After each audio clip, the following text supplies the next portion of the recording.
Alright, so there we go. We have PLBs that we'll bring on our purses when we get there, oil, fire extinguishers, towels, wrench set, adjustable wrench, quarter drive set, screwdrivers, Zeus, battery charger, jumper cables, spark plug gaskets, spray bottles, safety wire and pliers, black canopy cover, yellow canopy cover, tarp, tie-down straps, many tie-down placards, and paper Sharpies for making the tie-down placard notes. Our PPR is 207-101. We have spare spark plugs on Hawaii sectional. We have the ACF 50.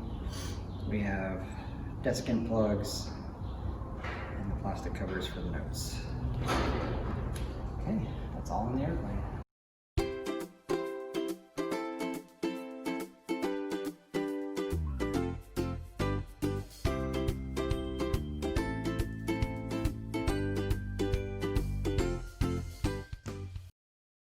Tomorrow we are scheduled to crane the Stearman onto the USS Essex, a ship with a straight flight deck meant for helicopters.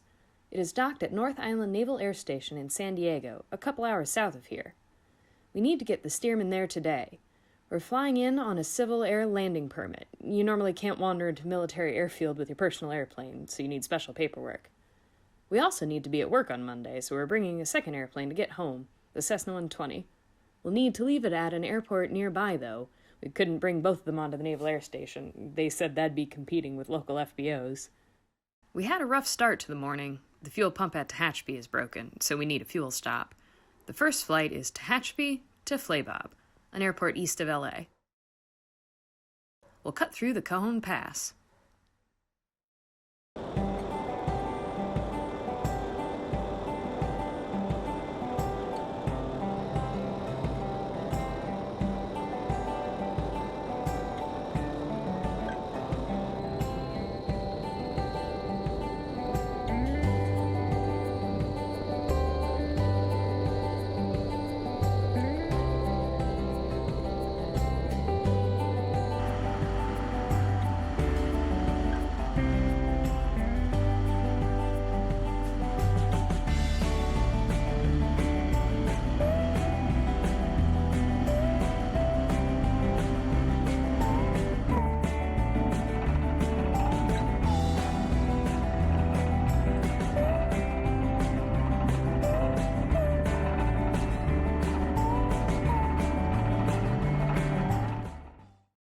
At Flabob, we met up with some old friends and made one new one, Richard.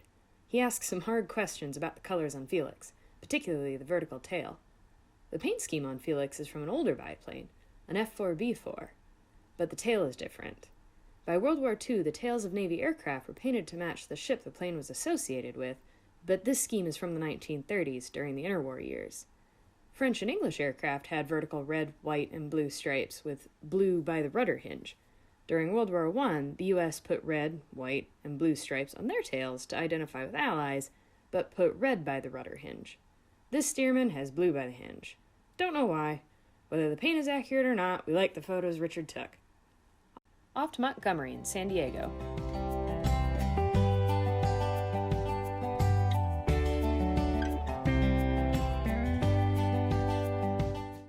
We stayed out of Class Bravo airspace and arrived at Montgomery from the west as a flight of 2. Dustin was lead in the 120. We're looking for overnight parking at the city ramp. Biplanes everywhere! We thought Flabob was busy, but Montgomery was packed. The city ramp was completely full, no parking for the 120, even just for one night. And now we're over at Gibbs. Busy day. Full ramps.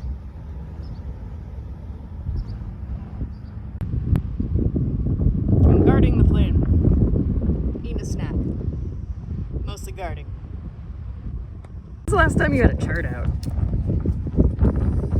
think I must have one twice here.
land at North Island with at least 3/4 of a tank of fuel.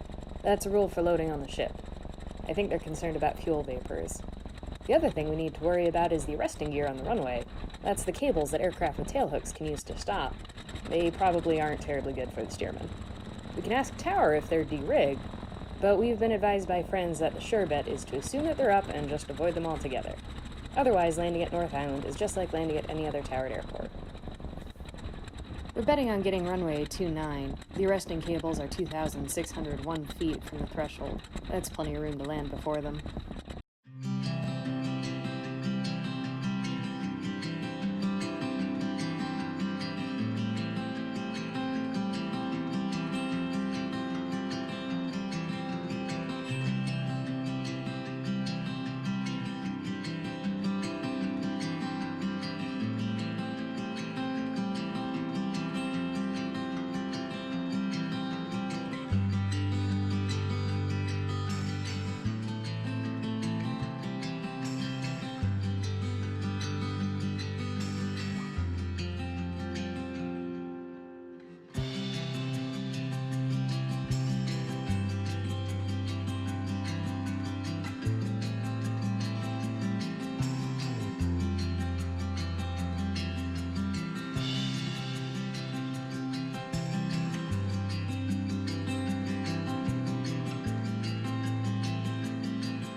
And this is about when Tower said, "That is the shortest landing I have ever seen at this airport." We're not exactly an F-18.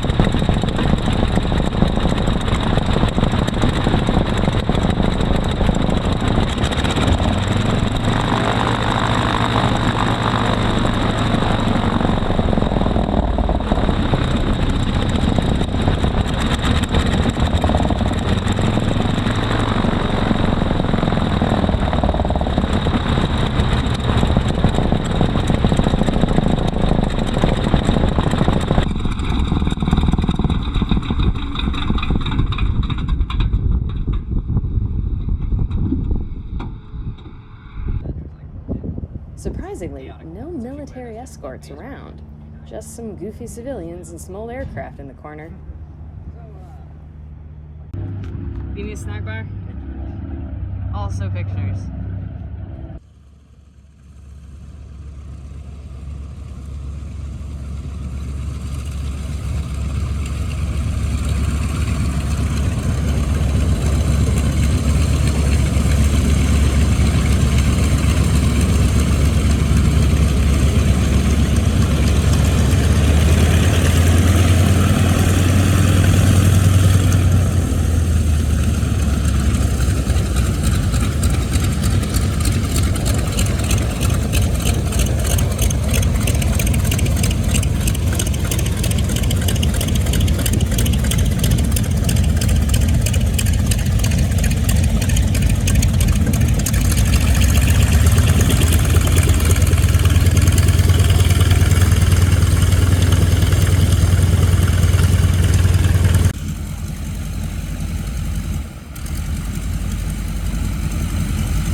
hung out for a bit admiring each other's airplanes.